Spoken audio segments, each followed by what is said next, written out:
Hello all, this is my third video in the series of clinically oriented anatomy case-based questions and answers with explanations, which will help in integrating the knowledge of anatomy with clinical aspects.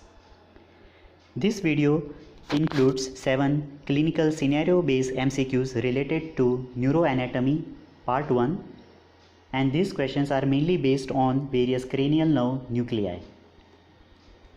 Coming to scenario 1, a 58-year-old male presents with hoarseness of voice and difficulty in speech and swallowing.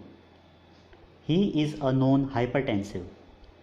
An MRI shows an infarcted area in the brainstem on the left side. Which of the following nuclei is most likely damaged, leading to this man's symptoms? The options are A. Solitary nucleus and tract, B. Dorsal motor nucleus of vagus, C.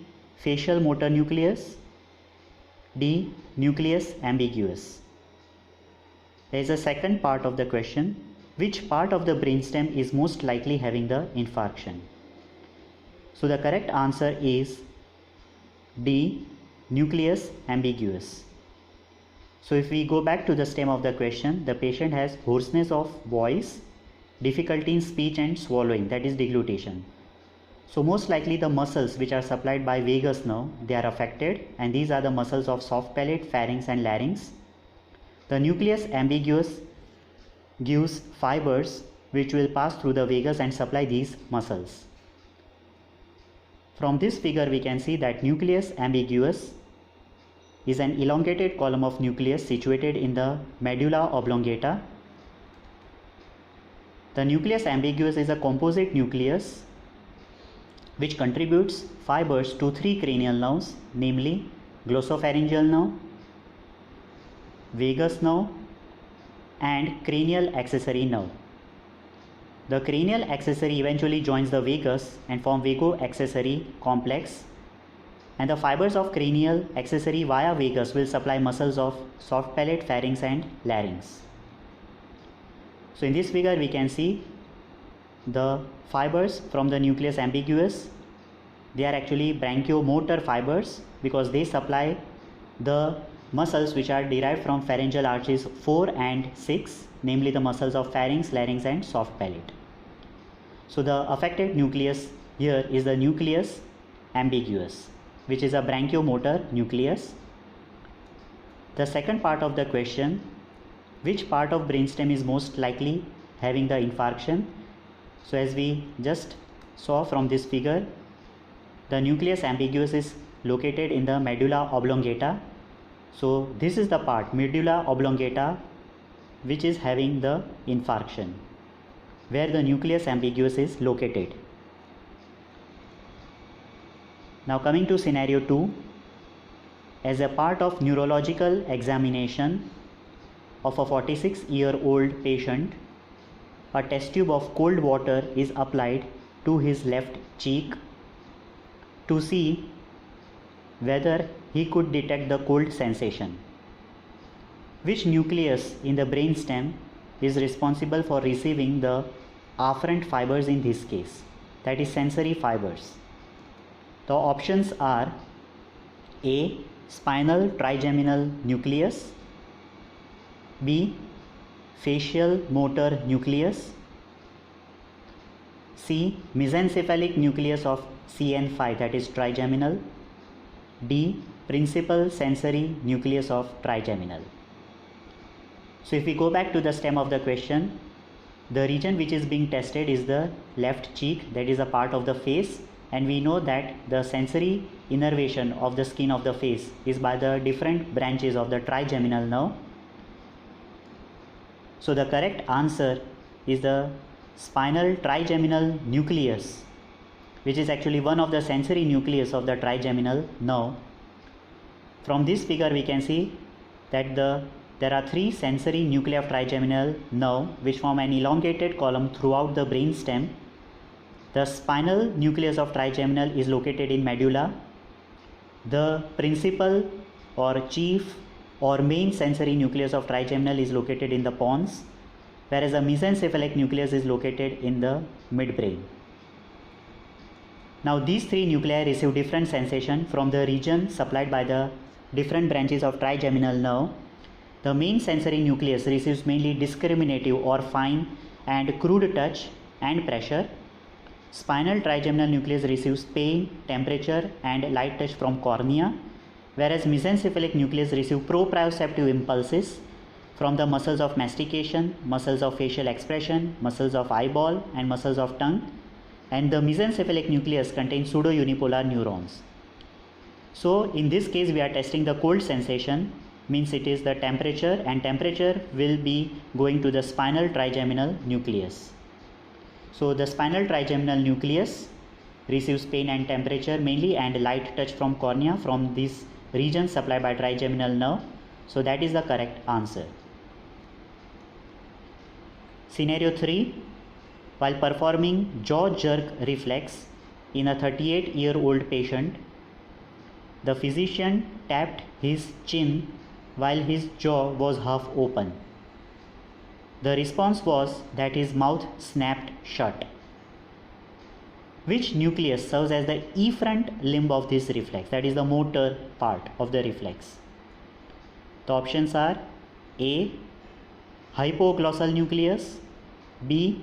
Mesencephalic nucleus of trigeminal nerve, C. Motor nucleus of trigeminal nerve, D. Motor nucleus of facial nerve. So the question is, which nucleus serves as efferent limb, that is the motor limb of this reflex? And the correct answer is C. Motor nucleus of trigeminal nerve. So we just saw there are three sensory nuclei of trigeminal nerve. In addition, there is one motor nucleus of trigeminal nerve which is located in the pons.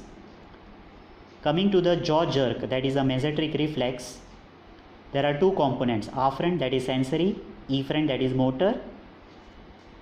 So we can see here that there is a mesencephalic nucleus of trigeminal nerve which contains pseudo-unipolar neuron whose peripheral process bring the proprioceptive sensation from muscle spindle in the masseter, which are carried by the mandibular division of trigeminal, which bypass the trigeminal ganglion and come to the mesencephalic nucleus, whereas the central process will project to the motor nucleus of trigeminal nerve located in the pons, and the motor nucleus of trigeminal give rise to the motor root, which will eventually join the mandibular nerve, and the mandibular nerve will eventually supply the masseter muscle and lead to the contraction of masseter. So in this case we can see that the both afferent and efferent components of the jaw jerk reflex is formed by mandibular nerve. The nucleus which receive the proprioceptive sensation from the muscle, that is masseter, is the mesencephalic nucleus, which contains pseudo-unipolar neuron, whereas the motor nucleus will give rise to the efferent fibers which travel via mandibular nerve and supply masseter. So the correct answer is the motor nucleus of trigeminal, that is the efferent limb of this reflex, whereas afferent limb it will be the mesencephalic nucleus of trigeminal nerve. Coming to scenario 4, during neurological examination, the physician elicits pupillary light reflex by shining the light into the patient's one eye. That caused both the pupils to constrict. Where are the cell bodies of the preganglionic neurons found that are responsible for this response?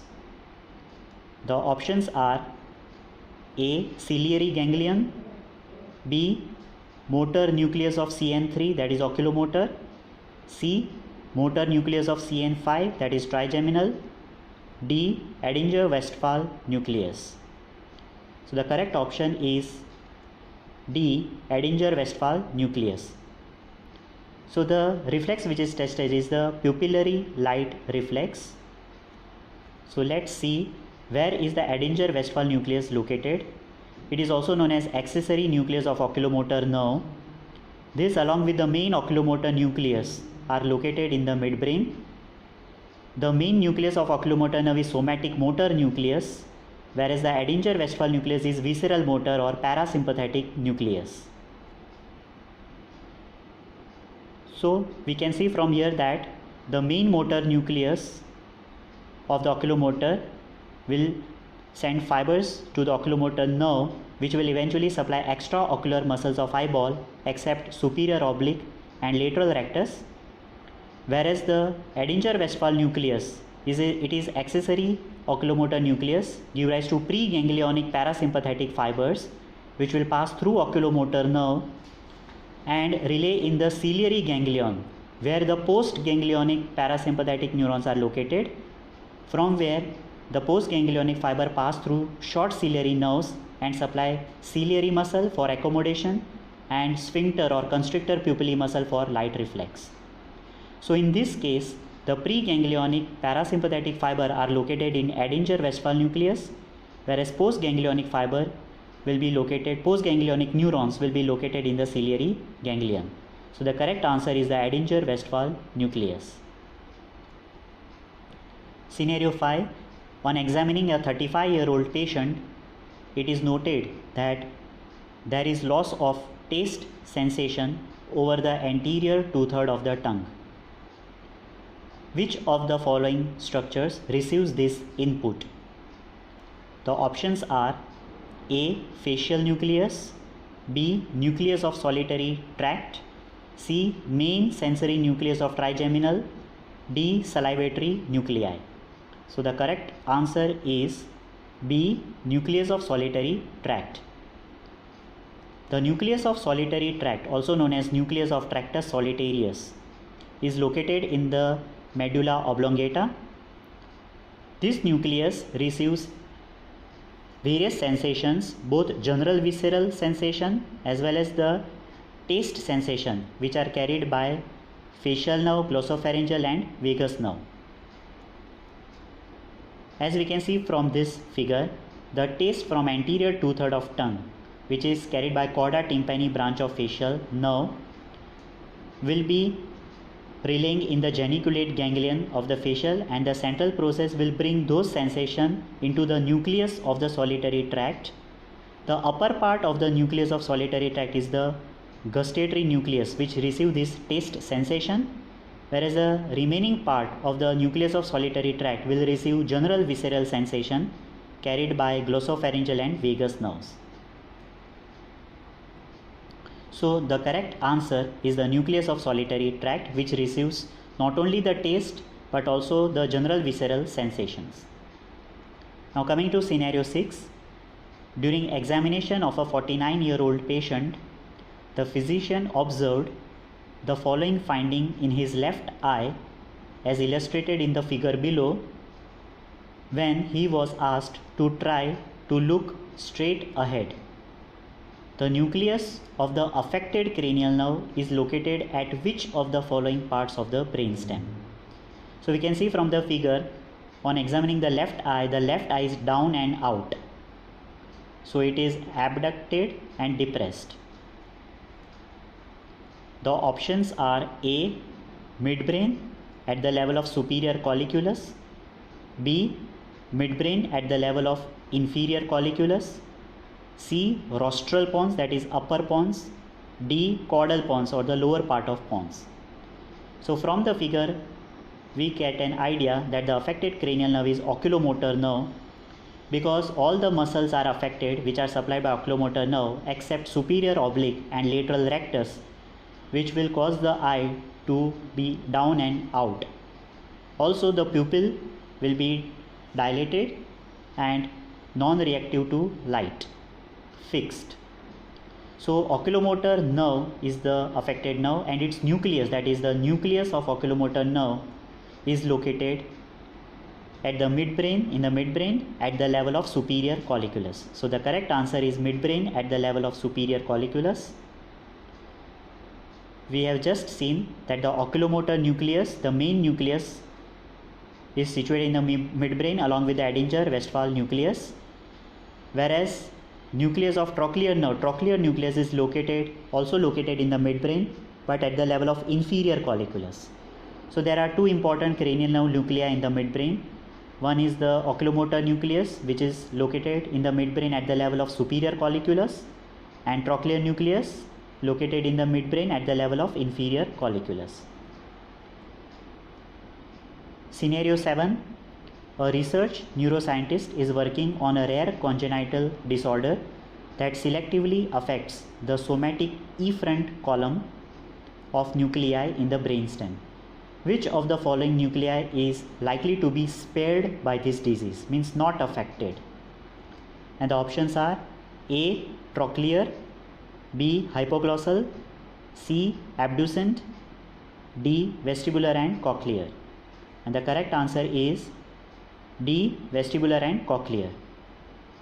So in the stem of the question we can see there is somatic efferent column of nuclei in the brainstem which are affected, and all these are somatic efferent, trochlear, hypoglossal and abducent, whereas vestibular and cochlear nuclei, they belong to the somatic afferent column, not efferent. So we must know the various cranial nerve nuclei, their related functional components located in which part of the brainstem. So somatic motor or somatic efferent column consists of oculomotor, trochlear, abducent and hypoglossal motor nuclei. They are all somatic efferent nuclei. Whereas we can see on the extreme there is a special somatic afferent column which includes vestibular and cochlear nuclei. So this column of nuclei will not be affected by this congenital disorder. So thank you, and keep sharing, like and subscribe my channel if you benefit from this video, and look forward to more such case-based scenarios involving clinical anatomy of all the regions of the body. Thank you.